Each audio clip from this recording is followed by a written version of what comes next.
guys so much for joining me. I really do appreciate it. If you haven't already, go ahead and smash that subscribe button. And if you have moved over here from one of my other platforms, thank you for the support. And if you're just joining us, appreciate all of you guys too. Today's video is a little bit different. We're going to be diving in and talking a little bit about remote viewing. Recently, there was a new whistleblower who came forth on X, and what they had to say was quite compelling. Little backstory on this person. Apparently, the CIA took him in and had him do some advanced remote viewing, and by the sounds of it, they've been doing this on children, which is kind of scary. It's kind of like Stranger Things. He's going to be talking a little bit about Project Stargate, which is the CIA's version of remote viewing, and then he goes into talking about advanced techniques. So just take a listen. What we were doing was basically what I would call Stargate 2.0. We would go through what we would call tasking, right? These weren't called missions. These weren't called anything else. Primarily, in most of these instances, my tasking would be to perform a function that we called retrieval. What it basically looked like from the outside looking in would be hypnosis, and it was retrieval of information. This is going to sound incredulous, but the best justification and understanding that I have of what we were doing was essentially collecting intelligence, on NHI, and then trying to basically establish a thought projection or a conduit loop back down to bring that information to whoever that I was being trained with or working with at that time. What would happen when we're actually doing the work, right? What was I doing? Where is all this going? The way that it actually felt, like how could I, recreate this experience, to you who's never experienced it? It lied on visualization and it lied on perspectives. What I mean by that is if you can kind of visualize a scene in your mind right now, think of your, outside of your house, right? Now hold that. Now create another frame and try to picture that same setting from the third person or from a perspective above it. And then, keep on going and see how many perspectives you can hold. Think of it kind of as looking at something in the first person, but simultaneously having an anchor point, we would call them, or a reference point to what the third person was, and then taking a step above and a step above. So that's quite interesting right there. If you guys can think about that or imagine what it is he's talking about. He's talking similar to, if you ever seen the pictures where you take a picture and then you back it up, and then all of a sudden now you're looking at it from a new perspective and just keep going back and back and back, almost like a mirror effect. If you put two mirrors together, it kind of creates that forever distance. So that's kind of what he's talking about there. That's interesting. Let's keep going. So completely different kind of consciousness protocols that we were doing, which I would call remote viewing, but we were not remote viewing targets, like, hey, here's this coordinates, go do this. It was much more of this step process where it was relaxation exercise, bilateral stimulation of both hemispheres of the brain. You kind of create this loop or gap that we would talk about, where you could visualize, you would step through the center of that, and then therefore your consciousness, so to speak, was behaving or at least interacting to what I would understand as a different density or a different frequency of consciousness. Now, what he just said right there can be confusing A to the F. I have done a lot of research this past year in my deep dive, and some of that makes sense to me. What I do know is, according to scientists, the world runs on frequencies, and every single thing in this world is a frequency. This pen has a frequency of atoms that have created a pen, okay? A notebook, same thing. Frequency, and frequency of specific waves getting put together to create a subject. Everything in the world runs on waves and wavelengths. And so he was talking about that, and it's quite interesting. You got to think of like a microwave, right? Inside, even though we can't see it, we know for a fact that there's specific wavelengths that go through the microwave, bounce around, and are inside there that are heating up our food. So these waves are all around us, and it's just, that was interesting hearing him say that. So this next part that we're going to be diving into in his video is actually something that he goes on to talk about, an experience he had with NHI. And if you want to believe it, if you don't want to believe it, it gets pretty intense. But yeah, an experience that this person had working inside the CIA with NHI, which is what he was doing the whole time, was collecting intelligence from these. And so this is him interacting with it for the first time. A little earlier on that I did skip over, but I do want to certainly talk about. This was really early, so this was, as I was going through the what I would consider the mapping exercises, which kind of stood it up and made it possible for you to perform these functions.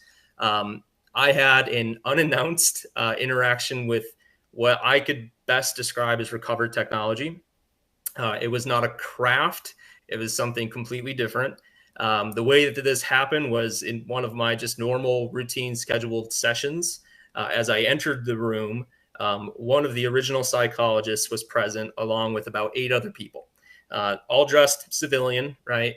2 people in each corner of the room, kind of like serving as security, 2 people down the hallway, and then another person at the door. And then there was another female figure in there with me that was kind of talking through this experience. So I just walk into the situation. I have no idea that I should be expecting anything differently. They kind of, basically try to calm my nerves, like, oh, hey, this is just normal. These people just want to be here today. We want to show you something, and we want you to tell us what you think about it. And it was very eerily casual, right? It was not, here's what you're seeing, here's what you're about to see, this is what it is. It was just, hey, we're going to show you something. I want you to tell me what you think about it. It was very casual. In the center of the room, there was essentially this, I think, giant briefcase, right? Like almost kind of looks like if you're at a concert, the way that they'd pack up concert materials, but had this very special case that also kind of served as this, like holding point. And this, I just see this thing in the center of the room. I could tell there's like something sitting up there, and there's a cover over it. Looked like a blanket, but it was a very weird blanket, right?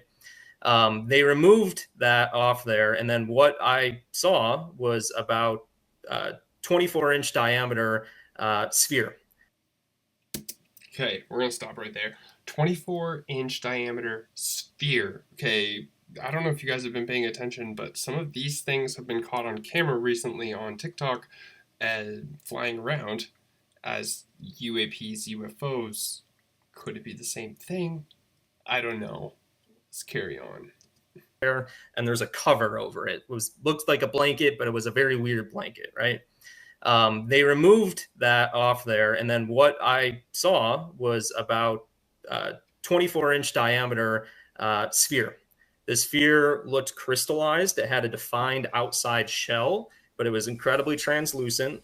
The sphere had a light source within it, and the sphere, to the best of my explanation, the best way I can articulate this to anybody, had consciousness in it, or it behaved as if it was conscious. The inside of the sphere would kind of swirl around. It looked much more of just like this floating ball of light than anything else. But again, in this state, I could see it clearly had this defined shell. And I was instructed to look into it. And as I would look into it, I would see kind of the internal structure of this, crystallized sphere kind of shift, almost as like it's interacting with my eye movements. And it was terrifying. it was frankly terrifying. I just had this sensation that this was, something much more complex than I could probably ever understand. And there was this sensation like, the mirror that you're looking in is looking back to you. Totally terrifying. Again, it was just kind of more of a walk down session at this point. This lasted honestly 5 minutes. And then it was just like, oh, hey, you don't have to do anything. Don't be weirded out. I was told it picks who it likes. What? Excuse me, what? He said that this ball chooses the person. It chooses it. It's like the sorting hat in Harry Potter. With no follow-up context to that. And then, the shield or the blanket was put back over the thing, and it was just a lot normal. We switched to the other office, and it was just, I never had an interaction like that again. I never saw the team of people that came in, with this sphere. Never saw that woman that was kind of like, she acted like she was the one kind of responsible for it, and she was kind of talking to the main figure in the council that I had that was asking me those questions. They were kind of like talking in the background, and that was hands down weird. I had no other follow up interactions with that sphere. Never had any explanation on it, but I do feel that it's worthwhile mentioning because I cannot explain to you, the sensations that kind of came over me in that experience. Doing this type of basically out of body consciousness travel work that we were doing felt much more like lucid dreaming, right? Just having a very visualized dream. And that's how it was kind of explained to me, right? Like all of this was explained to a child. So it was explained in a way that a child would understand it, right? Like relaxation exercise. There's these tones that we kind of put on over our ears that just makes the dream good, right? And they kind of walk you through this process more with analogies and metaphors.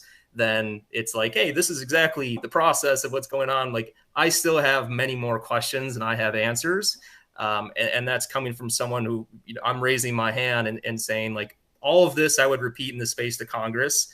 Again, to reference, I've already tried to contact ICIG. I've hit every roadblock, possible. And as Courtney's kind of stated, there is a paper trail here, and there's a paper trail that, raises a lot more questions and kind of points to things than it doesn't. So again, very frustrating space to really be in, not only because this is a somber experience, kind of just being utilized in almost a criminal fashion for this as a child. And then, not knowing what to do with it for the most of your life. So again, you kind of dissociate away. A little bit more, I want to be very careful with like the exact aptitudes and what we were kind of doing within the program. Again, just before I, take some, first steps out into this space. And then two, I don't want to, push the boundaries where things get, so incredulous that it's tough for people to track it. I don't know. I mean, this is a story coming from a whistleblower who straight up said this happened to him as a child. And in the full interview, he goes into talking about how they gave him some sort of drug. He wasn't sure what it was, helps him go into a dreamlike state where they were able to guide him through this dream. What is your thoughts on this? So, again, link to the entire video is down in the description box. I urge you to go watch that because I condensed this to make it kind of like, digestible for you guys. But what do you think? Let me know in the comments section. Is this legit? Is this incorrect? Like I said, this isn't the first time I heard something similar to this, but hearing it from a person rather than just how I gathered my information, this is interesting. What do you guys think? Let me know in the comment section. Thanks so much for hanging out with me today. I greatly appreciate all of you guys. If you haven't already, hit that subscribe button, hit the bell button, follow me on TikTok or on YouTube. I mean, Facebook. And yeah, thank you.